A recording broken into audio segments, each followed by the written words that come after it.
brothers, fellow axes, axe junkies, cordwood challengers, weekend warriors, professionals, all brotherhood of the axe. This issue is tearing us apart. You know what I'm talking about. You've been there. You asked the question. You asked me the question. You asked yourself the question. You asked others the question. You told people what you think. You told people what you know.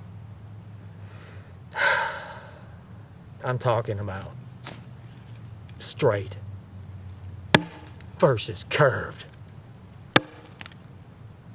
Oh, the controversy. Yeah, that's right. Today we're talking about straight versus curved handles. It might be the most commonly asked question besides what axe should I buy? What do you think of this axe? The most important point I have to say about this, I think, is that it just doesn't matter that much. Now, I think when Dudley Cook wrote the axe book, he overemphasized this point. It's like his pet peeve. It's his thing. We get these things. I have my own things. You grab onto them like a bulldog and shake it. And, his points may be valid a little bit, but my overall impression, personally having used both straight and curved handles and talking to other people as well, I just don't think it's that big of a deal. So one of the most common things you'll hear is accuracy. Straight handles are more accurate because they're not curved and wobbly and weird. I don't know about that.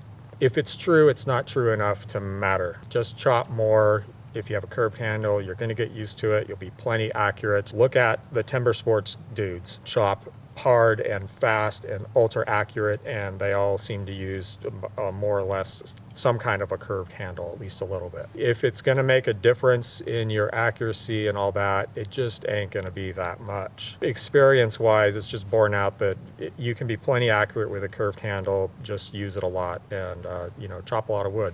Another common issue is this weaker? Is this stronger? You can argue that theoretically for sure. Let's say I took this handle, curved handle, and I made it way more curved, like up here and down there. That handle is going to be really weak. So it's going to cut way through the grain a lot more. Yeah, that's going to be weaker. This handle with a moderate curve, very, moderate curve like this, not something to worry about in my opinion. Most axes break up here because of these transitions right here, like this one here, and this, fact that this is thin and then it gets thicker here. Most breakages, I think, I can't prove this, but I think most breakages initiate somewhere right in this area because of those issues. And this axe also has those same issues. In fact, it has two places here where the grain is cut away and violated like this versus on this axe having only one. Again, I don't think that's a big deal either. I'm just saying.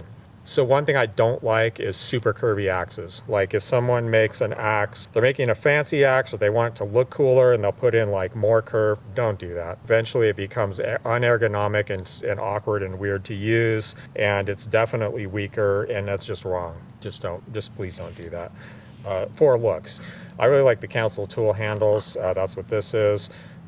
Actually, it's not. This is from my local hardware store, which has handles that are very similar to Council handles and that I really like. I just have to go through like maybe 6 to 10 of them to find a single good one because they're all warped and made out of crappy wood and stuff. But they accidentally let a good one slip through once in a while, and I really like them once they're thinned out and tuned up. So again, with the strength thing, I just don't think it's that big of a deal, and I wouldn't worry about that as a major issue. Now, one thing I will say makes a slight difference to me, and this is not a big deal, but it makes some difference, is that when you're using a straight handle, especially if it has, the swollen butt here, which comes out and flares on both sides like this, when you're bucking like right down here between your feet, which is how I prefer to buck, and I'm usually using like a short-handled axe. So basically, at the end of the swing, I'm going to end up like this. And if you're cutting down at the bottom of the cut, there's kind of this awkward tweak to your wrists that is partly canceled out by this very small curve here. This is probably like 2 degrees, you know, not more than 3 degrees, I don't think. And just that little bit, and the fact that this doesn't swell out like this does here, is just a little bit more ergonomic. This isn't going to matter once you adapt to this and use it for a couple of days, whatever it takes to get used to it. And you're not going to be thinking when you're doing this all the time, oh, that's bugging me, that's bugging me. If you use this a lot and then you go to that, you might notice it a little bit, but you'll kind of adapt. Now let's talk about hatchets. I do prefer straight handles on hatchets and have for a long time. I'm always doing this, you know, I like just playing with the tool like that. I do this all the time. And I'm just constantly switching back and forth, and I do that when I'm using it too. Because I use like every centimeter. I might be here, I might be here, here, here, all the way out here. If the curvature isn't that much, it's not like a huge deal. If I had a good handle on a hatchet and no other reason to change it, and it was a little bit curved, like no big deal. I mean, you adapt to it or whatever, and it's not a problem. The last hatchet handle I made here has just that same thing, like a little 2-degree kickback here with this part removed, and I like that. When I'm grabbing this out here and really, you know, laying into something like that, I like it. I will probably do this again. I don't see any reason to put like any kind of compensating curve back down here and then come up and then down. This seems fine. I'm actually also going to make a full-size axe handle like this just to try it out. So I think that's a pretty cool compromise. So here's a hatchet that I just got.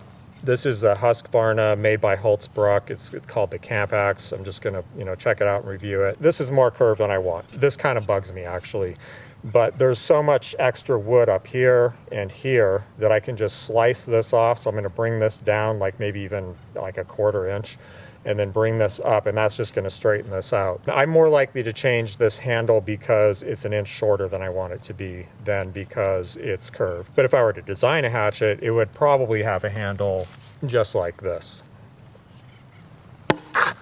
So yeah, I just don't really think this is an issue that warrants a lot of energy from us. I would kind of run the other way. If you see like an axe, it's maybe kind of like a boutique axe or something that has a lot of extra S-curve to the handle that's obviously there to make it look sexier. Don't make that and don't buy it. I like curved handles.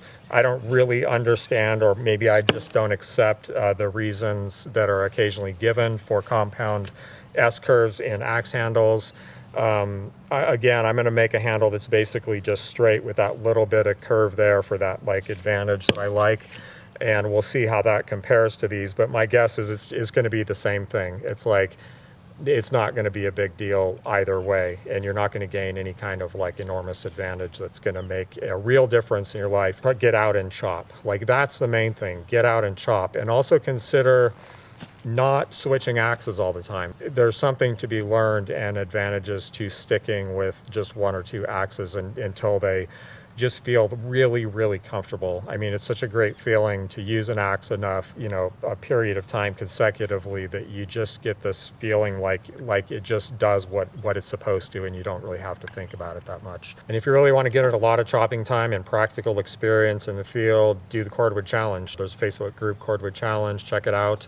And there's no better way to get better with an axe just all around in practical axe work, felling, limbing, bucking, splitting. I feel like I should say something else, but I just don't think there's really a lot here. I think Dudley Cook made too big of a deal out of it, with all due respect. I hope he's not rolling in his grave or doesn't come back to haunt me. Yeah, you know, hey, whatever. It's all good, bro.